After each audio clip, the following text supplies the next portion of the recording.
Doug Karsch, Scott Anderson, 97.1 The Ticket. Open lines, 248-539-9797. Last chance this hour to get your champ and chump votes in. A lot of feedback that we need to get caught up on. So if you send a text, sit tight. We could read it on the air. But, the Red Wings just made a trade. They just shipped out Vladimir Tarasenko for future considerations from Minnesota. And we just learned during the break, I don't know who reported, but you saw that there is no salary retained. They dumped the entire salary. Yeah, Chris Johnston, who writes with The Athletic, says there's no salary retained on the Vladimir Tarasenko in the trade to Minnesota. So that's good. You couple that with the story from James Myrtle of The Athletic, which has a link to a story about John Gibson being traded. But it just says the Red Wings landed goaltender John Gibson from Anaheim in exchange for Peter Mrazek and 2 draft picks, a second and a fourth rounder. Prediction: Detroit is by no means done, as word is it has something big planned for the next few days. So that's interesting, and doesn't have any attribution to that. Like, hey, where are you hearing this from? It's just, okay, just as word is it has something big planned for the next few days. Interesting. Well, they've cleared some cap space, and now it's, what is that something big? Yeah, it's interesting. Is it, Aaron Ekblad? That's what I'm wondering. Defenseman from Florida. Would that be the most popular move, do you think? Well, I think Mitch Marner would be the most popular move. I think Mitch Marner would be a bigger splash move. I'm not sure that the hockey guy wouldn't prefer Ekblad. You might be right. There's rumors that they are interested, along with a bunch of other teams, in trading for Rasmus Anderson, the defenseman from Calgary. 248-539-9797. It feels like things are afoot. It does feel like things are afoot. Let's get back to your open line calls. We go to Ned in Oxford. You're next. Hello, Ned. Hey, Doug. Hey, Scott. So I think Doug, you're just saying, I think you're right. I think Ekblad is. I said this, before even the playoffs started, I wanted Ekblad to come in Detroit, but I got a champ and chump for you. Okay. Seeing it is baseball season, and I've been watching the Tigers my entire life, and this is, I have to say, one of the most exciting seasons for me. Awesome. And hey, let me ask you a question, Ned, if you don't mind. How old are you? I am 39 years old. I've been watching Ned? Early 90s. My grandpa was a diehard Tiger fan, and he kind of passed that along to me, and I live and die with him every summer. So I'm curious. You find this to be more exciting than some of those early 2000, mid-2000 teams with Verlander and Miggy and all them? So 06 kind of snuck up on me. Okay. I didn't expect that season. It was a great season. 2012 was like, that Jim Leland era, 2010 through 2014.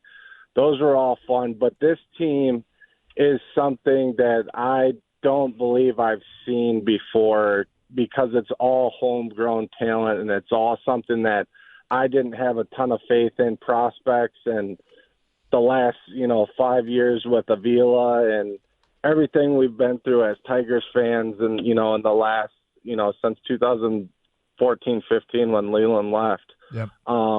It's just, something is just, I get the chills going to the ballpark again. And like when I took my son to the game last night, and we're sitting there and we're like, cart bomb coming up, and sure enough, 3-2 change up. He nailed it.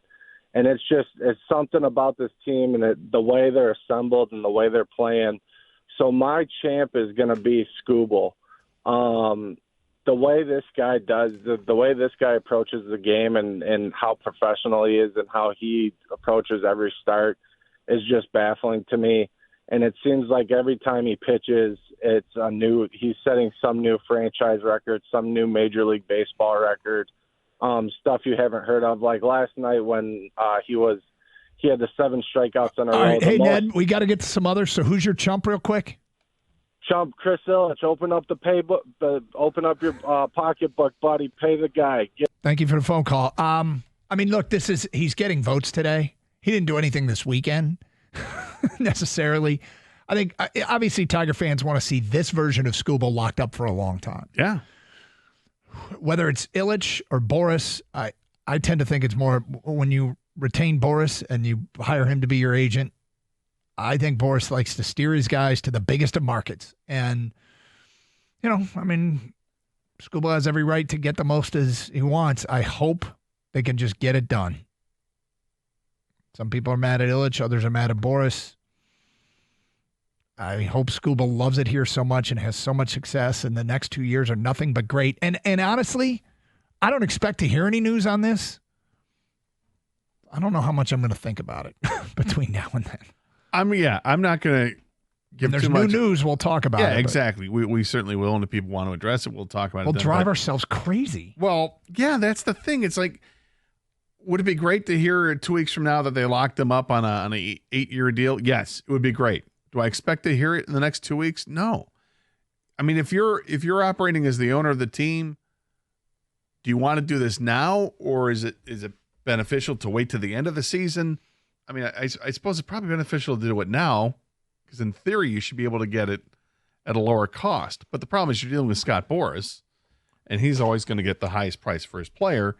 So who knows when the real discussions are going to take place. Breaking news at this hour, the Red Wings have shipped off Vladimir Tarasenko to Minnesota for future considerations. 100% of the salary goes with him.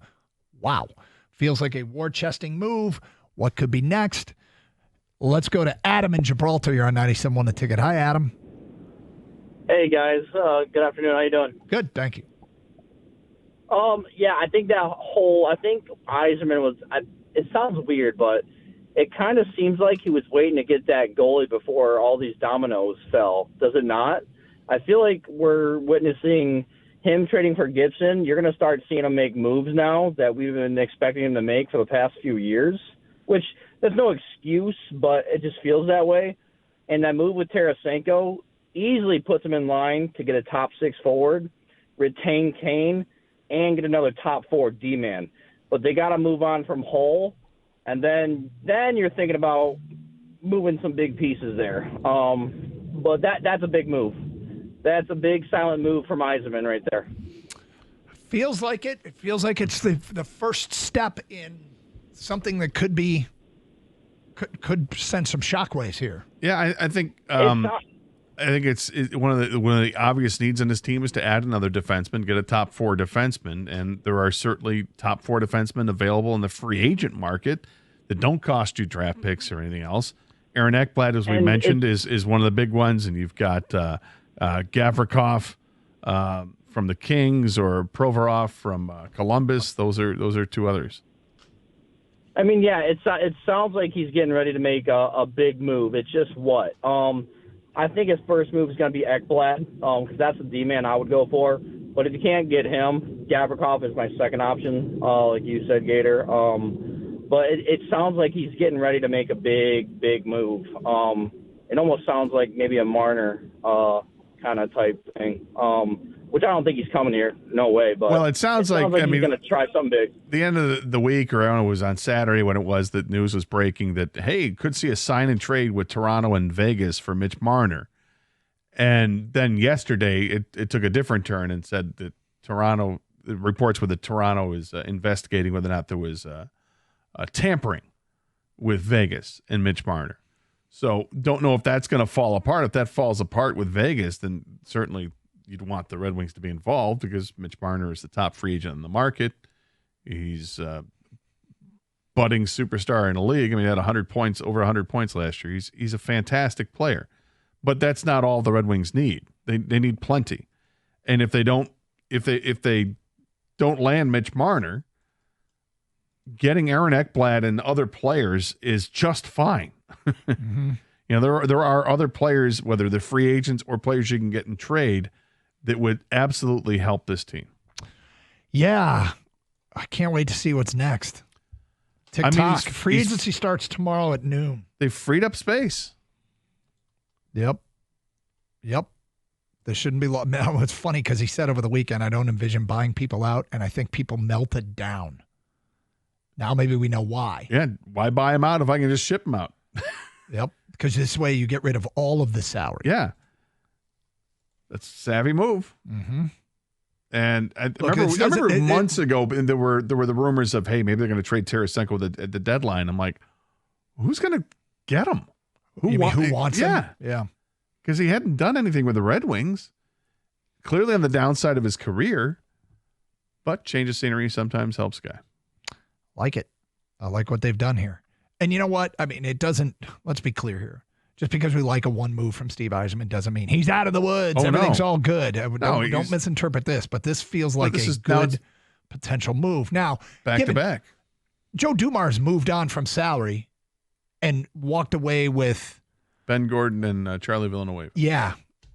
And that didn't work out. No. It felt like a good move to move off salary, but then what he got didn't work. So you still have to go out and do the heavy lifting part, which is go get the players that make sense here. So far, Yzerman has made 2 trades over the weekend, one over the weekend and the one today.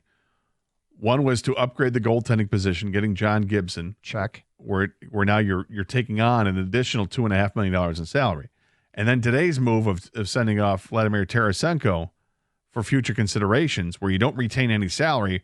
Well, now you've added more salary cap space because you just got rid of $4.5 million in the contract. So now they're operating at a couple $1 million more than they had going into the weekend. So yes, stockpile to acquire someone like Ekblad or Nikolai Ehlers or other defensemen, the aforementioned Gavrikov or Provorov, or explore trade. Let's go. I love it. Here we go. LFG. It's Karsch and Anderson, 97.1 The Ticket.